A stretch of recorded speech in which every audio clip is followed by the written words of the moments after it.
오늘 의로운 사람이라는 제목으로 함께 말씀을 나누기 원합니다.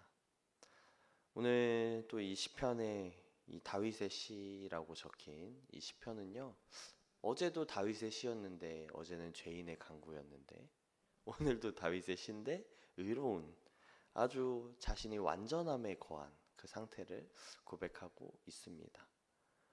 저도 이 말씀들을 묵상하면서요, 이렇게 뭐가 왔다 갔다 하지. 분명히 한 사람이 직접 쓴 건 아니더라도 다윗을 생각하면서 썼거나 다윗의 입장에서 썼을 건데, 언제는 죄인이고 언제는 찬송하는 사람이고 언제는 다윗의 또 이 의로운 자의 고백이고.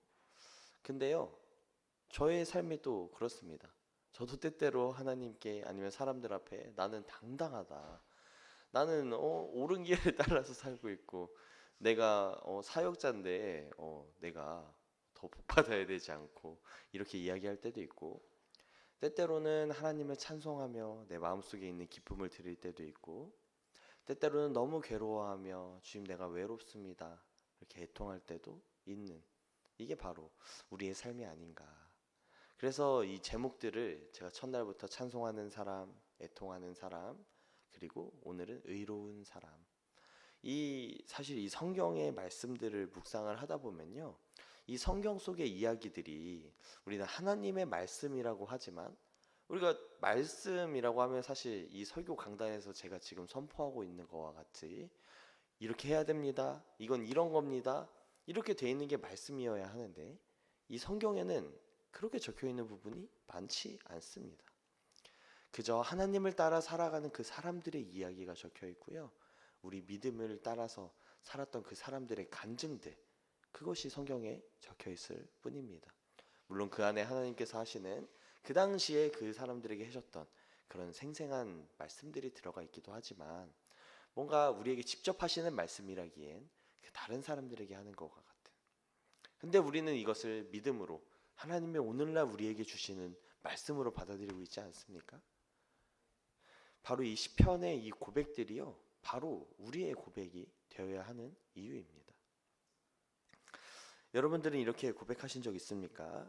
1절에 내가 나의 완전함으로 행하였사오며, 그리고 11절에 나는 나의 완전함에 행하오리니. 두 번이나 강조하고 있죠. 맨 처음에 강조하고 마지막에 강조하고, 그리고 중간에는 내가 무죄함으로, 그 내가 아무런 나쁜 것이 없으므로 여호와의 제단에 두루 다니며. 이게 무슨 뜻입니까? 옛날에 그 출애굽기 시절에 보면 그 성막 안에는 거룩한 자밖에 들어갈 수 없었기 때문에, 지성소에 들어갈 때는, 그래서 제사장들도 들어갈 때 발에다가 이제 그 방울을 메고 이렇게 들어갔잖아요. 왜냐면 아닌 사람은 들어가면 죽으니까. 근데 혹시라도 제사장도 이게 죄를 지었을 수 있으니까, 그래서 걷다가 딸그랑 딸그랑 딸그랑 소리 나다가 멈추면, 좀 기다렸다가 이 사람이 죽었나 보다 하고 땡겨 오는 거잖아요. 그처럼 이 지금 아주 자신감에 차 있는 이런 고백입니다. 저는 이렇게 의롭습니다. 내가 주님 앞에 제단에 걸어 다녀도 나는 아무렇지도 않은 아주 완전한 의에 내가 이르고 있다. 이런 고백을 여러분들은 신앙생활 하시는 중에 해보신 적 있습니까? 죄인된 우리가 주님 앞에 나온다고 우리 그런 고백은 많이 했던 것 같아요. 정말 이 마음속 깊이 뉘우치느냐 그렇게 생각하느냐는 둘째치고, 우리가 이 거룩하게 살았다, 이거와 반대로 우리는 죄인됨 삶을 살았다라는 고백을 훨씬 많이 해왔죠. 제가 제 신앙이나 삶들을 이렇게 돌아보면요, 우리는 양극단을 고백하기를 조금 꺼려할 때가 많습니다. 하나님 앞에도 사실 우리는 솔직하지 못한 거죠. 오늘 아침에 비를 맞으면서 오면서도, 아침에 이제 새벽에 일어나서 이 말씀을 준비하면서도 저는 생각했습니다. 와, 이 정도면은 신앙이 대단한 것이 아닌가. 이 정도면 내 믿음 훌륭한 거 아닌가. 예. 오늘 같은 날 모두 다 쉬고 싶어 할 텐데 나는 새벽에 일어나 말씀을 준비하고 있구나. 예. 뭐 하나님이 저를 이제 귀엽게 봐주시면 다행이겠지만, 예. 우리도 때때로는요 사실 그런 마음이 있습니다. 그래서 주장하고 싶죠. 하나님, 내가 이렇게 열심히 했는데 나를 왜 이렇게 두십니까? 때때로 고난을 당할 때, 지금 이 시에 적힌 기자처럼 이 고난을 당할 때 나를 저런 악인들과 두지 마시고 구별하여 주십시오. 당당하게 하나님 앞에 구하고 있는 거 아닙니까? 하나님, 나는 이렇게 의인입니다. 내가 주님을 따르지 않으면 누가 하나님을 따르겠습니까? 하는 그 의인의 고백들이 마치 우리가 때때로 했던 고백과도 같습니다. 근데 이제는 우리는 알죠.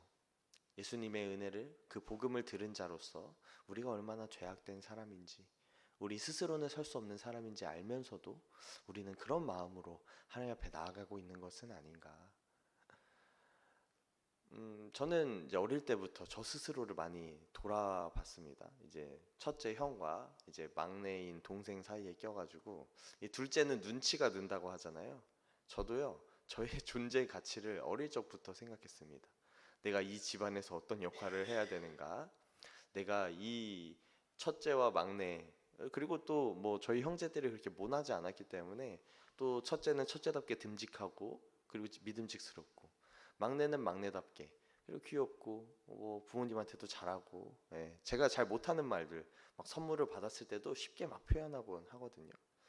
저는 어렸을 때부터 집에서 너가 문제다. 그래서 여기 눈에 있던, 많이 얘기했지만 여기 있던, 하도 울어가지고 징징거려가지고 여기 있던 점도 빼고, 그래서 이게 눈물점이라고 하면서 그랬을 정도로 어렸을 때부터 저는 그런 고민을 했었던 것 같아요.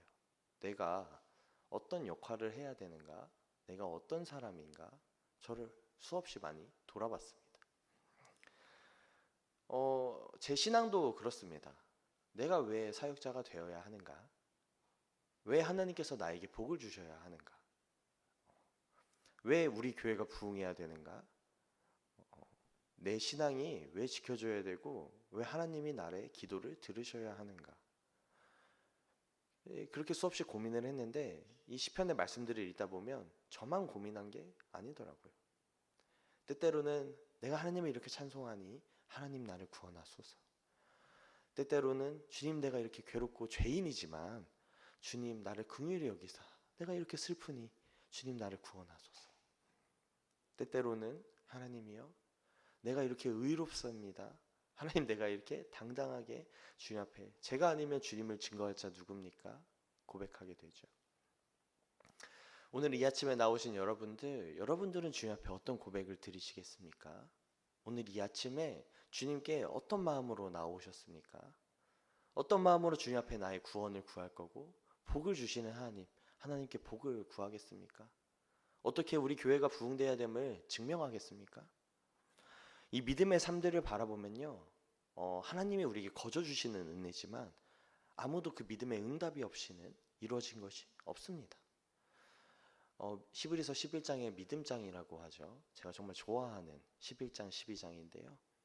믿음은 바라는 것들의 실상이요 보지 못하는 것들의 증거라 하였다 하면서 계속해서 믿음으로 누구는 그 믿음에 증거된 삶을 살아간 사람들의 이야기가 나타납니다.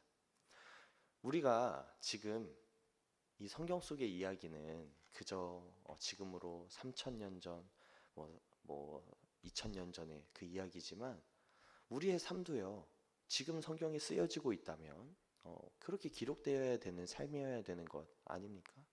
우리는 심지어 이 성경에 기록된 사람들을 바라보면서도, 그 예수님의 제자들을 바라보면서도 아우 참 어떻게 저렇게밖에 생각 못해, 참 예수님의 뜻도 모르고 아유 미련하다, 멍청하다, 이렇게 타박하는데 우리는 과연 그만한 삶조차 살고 있는가? 하나님이 과연 우리에게 은혜를 베풀기에 합당한 삶을 살고 있는가?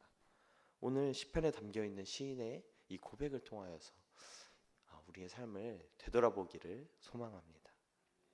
오늘 아침에 우리가 새벽 기도에 나오는 이 행위로는 아무것도 증명되지 않습니다.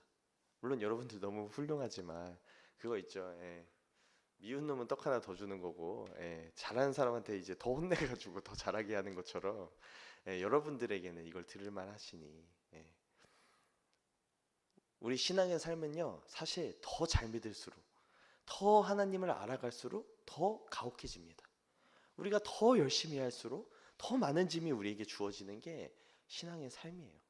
근데 그와 같이 더 큰 은혜가 우리 삶께 있는 것도 사실입니다. 하나님은 아무런 보상 없이 우리를 그렇게 나아오라 하지 않으십니다. 우리가 이런 것들을 고민하고 주님 앞에 더욱더 열심으로 나아갈 때 주님께서 우리 삶에 그만한 복들을, 그리고 그만한 은혜들을 허락해 주십니다. 물론 그 복이요, 세상이 말하는 복과는 다를 수도 있습니다. 그 은혜가 우리가 바라는 것과도 다를 수 있습니다. 하지만 하나님께서는 여전히 우리에게 제일 좋은 것을 주시는 분이시고 우리에게 가장 필요한 것을 아시는 분이기에 우리 삶의 가장 부족한 부분들, 우리 인간이 하나님 없이 살 수 없다는 그 믿음 안에서 우리가 더욱더 새로운 삶을 살아갈 수 있게 되는 것입니다. 그래서 결국에는 우리가 그 거룩한 길을 행할 때, 우리의 이 믿음의 길을 걸어갈 때, 그리고 당당히 주님 앞에, 주님, 내가 이렇게 의로운 길을 걸었사오니 나에게 복을 주시고 내 삶을 평탄케 하시고 내가 주님을 찬송하는 삶을 계속해서 살아가게 하옵소서 고백할 때 주님께서는 우리를 통하여서 믿음의 증거가 되게 하실 줄 믿습니다. 나는 나의 완전함에 행하오리니 나를 속량하시고 내게 은혜를 베푸소서. 내 발이 평탄한 데 섰사오니 무리 가운데에서 여호와를 송축하리이다. 이 마지막에 이 오늘 말씀의 이 고백이 우리 삶의 오늘 하루 우리 삶의 고백이 되길 진심으로 축원합니다.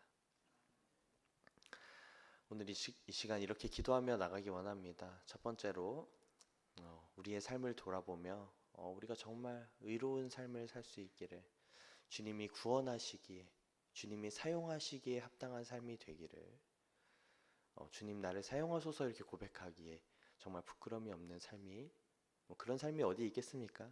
우리가 하나님을 의지함으로, 하나님을 바라봄으로 그런 삶을 살 수 있는 건데 오늘 하루 우리의 삶도 그런 삶이 될 수 있기를 함께 기도하며 나가기 원합니다. 두 번째로 우리 교회와 또 우리 나라가 또 그런 주님 앞에, 세상에 수많은 나라가 있고 그것보다 더 많은 교회들이 이 땅 가운데도 있는데 왜 우리 대학교회를 사용하셔야 되는지, 왜 우리 그리스도의 교회가 살아나야 되는지 우리가 먼저 주님 앞에 나아가야 됩니다. 그리고 우리 나라가 왜 복을 받아야 되는지도 우리가 그렇게 나아가야 합니다. 이 교회와 나라를 위해서 함께 기도하며 나가기 원합니다. 오늘 이 시간 이 두 가지 기도 제목을 놓고 우리 나와 우리 교회와 나라를 놓고 그리고 우리 주변에 연약한 자들, 주님의 은혜가 필요한 사람들, 그런 약한 자들을 위해서 이 세 가지를 놓고 함께 기도하며 나가기 원합니다. 다 함께 기도하시겠습니다.